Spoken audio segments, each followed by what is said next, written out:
everyone, and welcome back to another episode of Audio Tools Explained. I hope you are all having an amazing Wednesday.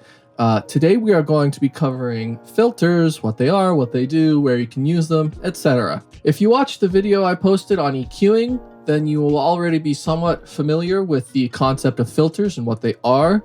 Basically, a filter is generally a 1 or 2 band EQ that is only there to cut certain frequencies.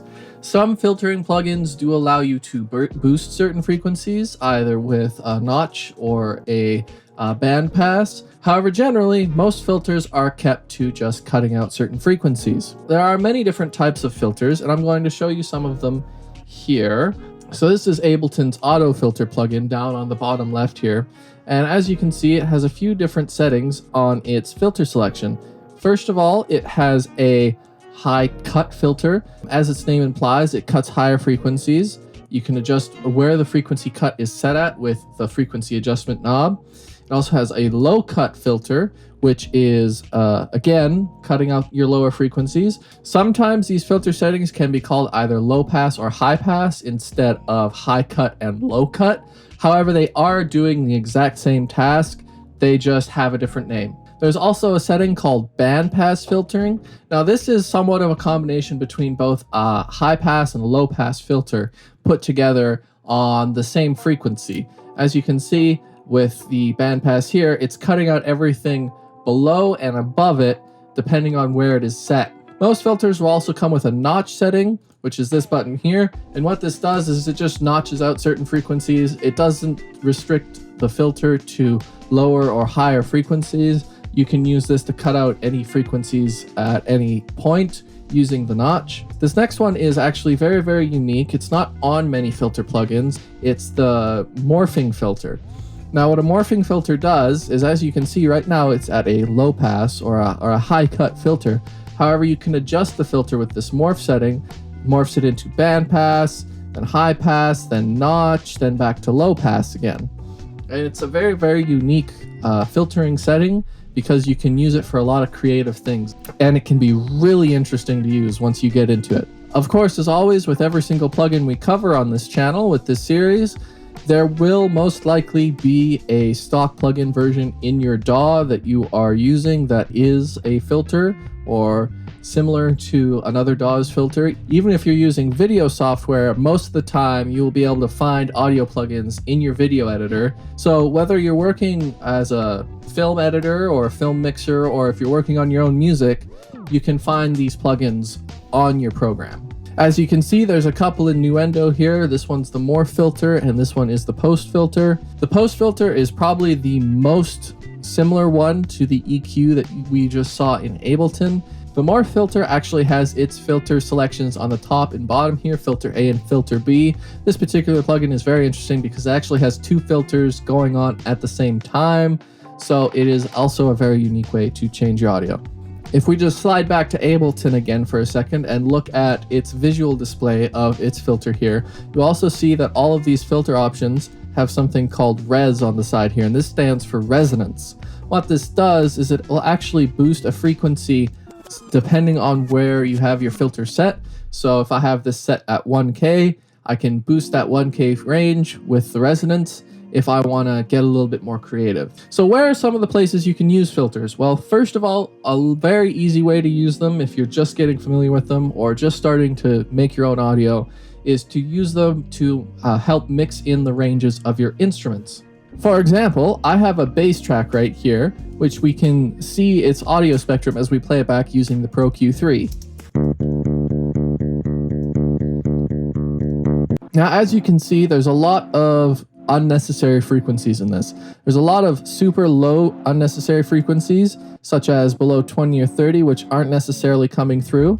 It is very important to kind of tighten up the ends of your instrument spectrum, because if you have an instrument that has a few of those super low frequencies, even if you can't hear them, they can affect your mix negatively. So it's always best to just cut out the unnecessary frequencies, and if you're cutting the low end, cut up to where your audio spectrum for that instrument starts. Cutting the high end is a little different. As you can see with this bass, it doesn't have a lot of super high end information. as you can see looking here. It does not have a lot. However, you don't necessarily want to cut that out and tighten it up the same way you did with the low end, because you're taking out space, you're taking out presence, you're kind of taking out some of the life of the instrument, which we can see if I start bringing this filter down.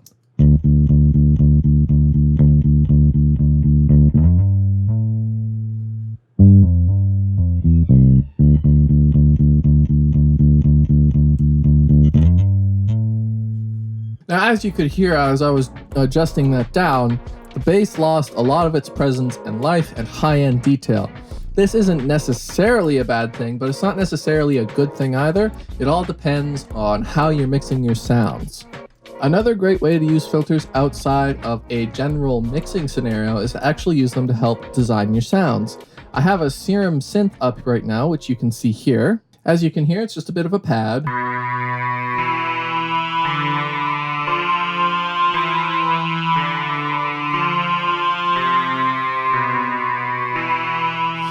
It's not a super interesting pad. However, you can add a little bit of detail to it by adding a filter and adding some automation to it.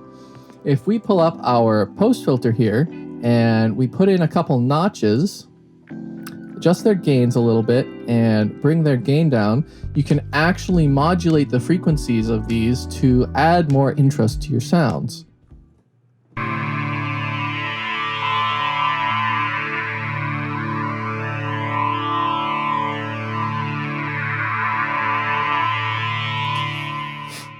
If you've watched my video on phasers and my other video on flangers, it's somewhat of a similar effect. However, it's not limited to the plugin of the phaser and flanger. You can automate it in any which way you want and any pattern you want, and you can get as crazy with it as you desire. You can also use options such as the low cut and the high cut to modulate your sound, to make it sound like it's moving back in your mix, moving forward, losing some detail.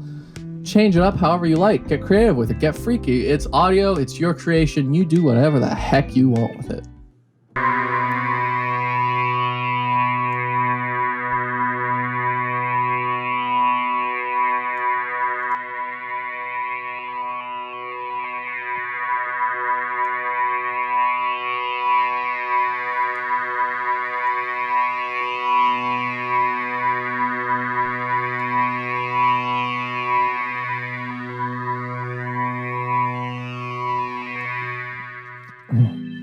Well, that's going to be pretty much it for this week's episode. I had to delay our composition recreation and walkthrough a little bit, but it will be coming out next week. I promise you all that. So stay tuned. I hope you found this informative. If you have any questions, leave them below. As always, hit that like, hit that sub. It really helps. I really appreciate it. And I will see you guys next week. Have a great rest of your day.